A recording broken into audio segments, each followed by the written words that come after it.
Il y a plusieurs facteurs. C'est sûr que comme on voit que tous les oiseaux qui s'alimentent d'insectes au vol diminuent, il y a certainement un problème au niveau des insectes.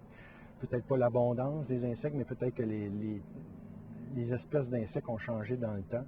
Et puis, bon, peut-être la valeur nutritive de certains insectes qui sont maintenant plus présents qu'avant est peut-être pas la même. Donc, l'utilisation des insecticides est probablement en cause dans tout ça. Puis c'est bon, ça peut se produire ici sur les aires de nidification, mais aussi sur les aires d'hivernage. L'oiseau passe plusieurs mois par année en Amérique du Sud et en migration entre ici et l'Amérique du Sud. Donc, il peut y avoir aussi des problèmes ailleurs que seulement ici. Et est-ce qu'il y a des études qui se font pour préciser quel est le coupable? Il y a certaines études qui ont été faites récemment, entre autres en Ontario. Il y a une étude qui a été publiée où justement, c'est une étude assez particulière. C'est un chercheur qui a été dans une cheminée qui est utilisée par le martinet depuis 60 ans.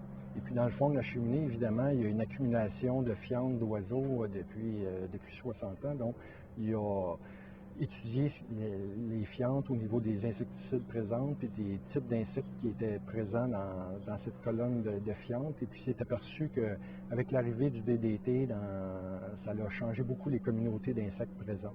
Donc, probablement que l'utilisation du DDT à l'époque a causé une baisse de population assez importante. Mais ça, si ça s'avère vrai, si c'est confirmé avec le temps, ça veut dire que on va vers quelque chose de mieux maintenant, le DDT étant mis de côté. Le DDT a été mis de côté, mais pas nécessairement partout non plus sur les aires de répartition de l'espèce. En Amérique du Sud, l'utilisation du DDT peut être encore là. Mais il y a aussi sans doute d'autres facteurs qui rentrent en ligne de compte. Le martinet des espèces d'oiseaux qui s'alimentent d'insectes au vol, c'est celui qui a baissé le plus. Donc on sait qu'il niche dans des vieilles cheminées de pierre ou de briques. Et puis, ce type d'habitat-là va aussi en diminuant parce que bon, les gens rénovent leur maison, rénovent leur bâtiment. Donc, le nombre de cheminées peut-être disponibles et de qualité suffisante pour le martinet est peut-être aussi en déclin. Donc, en plus de perdre ou d'avoir de la difficulté peut-être à avoir une alimentation convenable, il y a aussi une perte d'habitat de nidification.